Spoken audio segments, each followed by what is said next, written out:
और फिलहाल जिस तरह के हालात पूरी दुनिया में चल पड़े हैं, खासतौर पर ट्रंप टैरिफ की बात करें तो ऐसे में ये जो दौरा है कितना महत्वपूर्ण हो जाता है। इसके अलावा भी अगर हम एससीओ समिट की बात करें तो उस एससीओ समिट से किस तरह की उम्मीदें भारत को हैं, बात करेंगे। हमारे साथ विदेश मामलों के जानकार गौरीशंकर गुप्ता जी इस वक्त लाइव हमारे साथ जुड़ चुके हैं। गौरीशंकर जी, अभी जो ट्रंप का टैरिफ है, सबसे ज्यादा जो चर्चा का विषय वो यही है, और ऐसे में चीन के साथ जो हम सौदा कर रहे हैं, चीन में यहां पर पुतिन से भी मुलाकात होगी एससीओ समिट में। किस तरह से आप देखते हैं ट्रंप टैरिफ के बीच में अब चीन का यह दौरा और वहां पर शी जिनपिंग और पुतिन से मुलाकात भारत के लिए कुछ अच्छे और सकारात्मक संदेश कहे जा सकते हैं? बिल्कुल जी, मैं ये मानता हूँ कि ये चीन का जो दौरा है और जो बायलैटरल मीटिंग चीनी प्रेसिडेंट के साथ होगी, उससे नेचुरली ट्रंप एडमिनिस्ट्रेशन में कुछ हलचल बढ़ेगी और उनको उनको जो है काफी तकलीफ का सामना करना पड़ेगा, ऐसा मेरा मानना है। क्योंकि ये जो मीटिंग है, ये ट्राइलेटरल मीटिंग को भी जन्म दे सकती है, जिसमें भारत, रसिया और चाइना की जो एनुअल समिट की चर्चा है, तीन देशों की, अगर वो उसके ऊपर समझौता हो गया तो फिर अमेरिका को काफी इसमें नुकसान उठाना पड़ सकता है। तो ट्रंप का एडमिनिस्ट्रेशन जो है मीटिंग को बहुत क्लोजली वॉच करेगा और देखेगा कि क्या हो रहा है।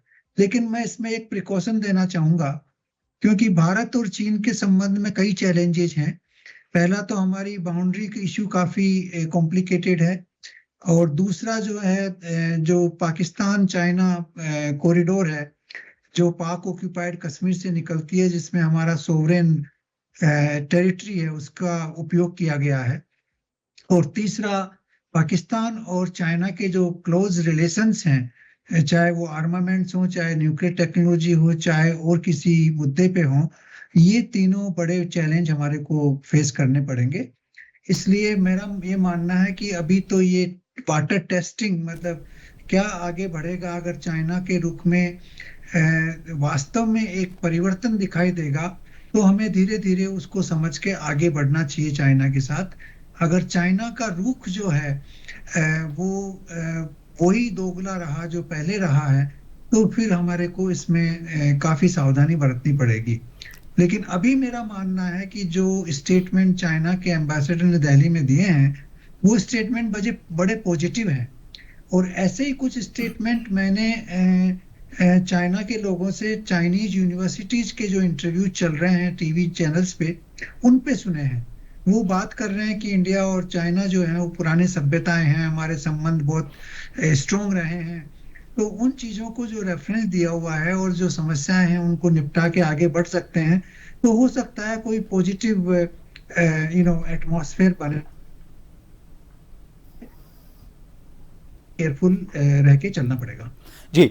गौरीशंकर जी, देखिए फिलहाल अब अमेरिका, अब हम पाकिस्तान के संदर्भ से बात करते हैं। देखिए पाकिस्तान की चीन से जिस तरह की पहले नजदीकियां रही हैं, लेकिन अब ट्रंप ने जिस तरह से झुकाव दिखाया है पाकिस्तान की तरफ, आसिम मुनीर को यहां पर उन्होंने खाने के लिए बुलाया, तो जैसे जैसे अमेरिका से नजदीकी बढ़ती जा रही है, और अमेरिका और चीन को आप जानते हैं किस तरह से आइडियोलॉजिकली भी और व्यापार के इलाके से देखा जाए, तो व्यापार के क्षेत्र में देखा जाए तो भी एक दूसरे के काफी प्रतिस्पर्धी हैं। तो ऐसे में पाकिस्तान के साथ जिस तरह के अमेरिका के रिश्तों की नजदीकी बढ़ी है, ऐसे में क्या भारत के लिए एक सकारात्मक रुख चीन की तरफ जाना हो सकता है, और इससे चीन और पाकिस्तान के जो रिश्ते हैं वो क्या लग रहा है आपको, ये बिगड़ते हुए रिश्ते भारत के लिए काफी सकारात्मक संदेश हो सकते हैं आने वाले दिनों में भारत और चीन के रिश्तों के लिए?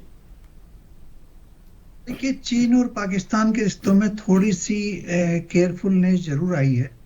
आपने ऑब्जर्व किया होगा कि एससीओ की मीटिंग में प्रधानमंत्री शहबाज नहीं आ रहे हैं, उन्होंने डेप्यूटी को भेजा है वहां पे।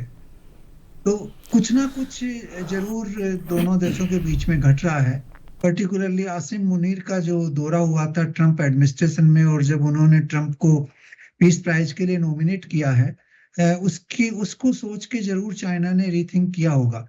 लेकिन ये एक टेम्परेरी फेज लग रहा है, क्योंकि पाकिस्तान अभी तक अपने रिश्तों को चाइना के बड़ा क्लोज मान रहा है और क्लोज ही कह रहा है। आसिम मुनीर ने भी चाइना का दौरा किया है वहां से आके, अमेरिका से। तो अभी तक इसके ऊपर ये मान लेना कि पाकिस्तान और चाइना के रिश्तों में खटास आ गया, ये गलत होगा, ये थोड़ा प्रीमेच्योर होगा मैं कहूँगा। इसको थोड़ा समय देना चाहिए। अगर पाकिस्तान और अमेरिका के रिश्तों में प्रगाढ़ता ज्यादा आती है तो नेचुरली फिर चाइना थोड़ा थोड़ा दूर पाकिस्तान से हटना चाहेगा, लेकिन फिलहाल ऐसा मेरे को नजर नहीं आ रहा, क्योंकि अभी चाइनीज विदेश मंत्री भारत से जाके पाकिस्तान गए थे और फिर वहां पे अफगानिस्तान के विदेश मंत्री भी आए थे और उन्होंने ये डिसीजन लिया था कि ये जो सीईपीसी है उसको अफगानिस्तान तक आगे बढ़ाया जाए। तो अभी तक ऐसा मेरे को प्रैक्टिकल ग्राउंड पे रियलिटी में नजर नहीं आ रहा। जी, एक आखिरी सवाल, क्या लगता है आपको, अब हम रूस और अमेरिका का, अगर चाइना की बात करते हैं तो आइडियोलॉजी और वहां पर जिस तरह का शासन चलता है कॉमरेड, और जो आइडियोलॉजी है वो एक अलग तरह की आइडियोलॉजी है, लेकिन उसके साथ अब भारत जाता है तो आपको लगता है कि एशिया और यूरोपियन जो कंट्रीज हैं उनका एक नया शक्ति बल यहां पर खड़ा होता हुआ इस एससीओ की मीटिंग के साथ, और जिस तरह के ट्रंप ने हालात खड़े किए हैं उससे जैसे जैसे बेरुखी दूसरे एशियन कंट्रीज और यूरोपियन कंट्रीज की होती जा रही है, ऐसे में यहां का एक नया संगठन और एक नया गुट एक नई शक्ति के तौर पर खड़ा हो सकता है? देखिए, ये बड़ी रियल पॉसिबिलिटी है कि जो जिसको हम बोलते हैं ना कि यूरेशिया, जिसमें रसिया और चाइना, इंडिया इम्पोर्टेंट पावर्स हैं, इनका साथ होना एक बहुत बड़ा चैलेंज वेस्टर्न पावर्स को होगा, चाहे वो यूरोप हो चाहे वो अमेरिका हो, क्योंकि उनकी अर्थव्यवस्था पीक पे पहुंच चुकी है, वो वहां से डिक्लाइन ही हो सकती है, आगे नहीं बढ़ सकती। जबकि हमारी अर्थव्यवस्थाएं अभी तक डेवलपिंग स्टेज में है और टेक्नोलॉजी भी बढ़ रही है, इकोनॉमिक्स भी बढ़ रही है, ट्रेड भी बढ़ रहा है और नेचुरल रिसोर्सेज की भी हमारे यहाँ कमी नहीं है यूरेशिया के रीजन में। तो उसको देखते हुए नेचुरली अगर ये तीनों कंट्रीज, बड़ी कंट्रीज, और इनके साथ ईरान और कुछ और देश साथ में आ जाते हैं तो ये एक वेस्टर्न वर्ल्ड को बहुत बड़ा चैलेंज होगा और इसमें डॉलर की डोमिनेंस भी कम होगी, यूरोपियन और अमेरिका दोनों की डोमिनेंस कम होंगी।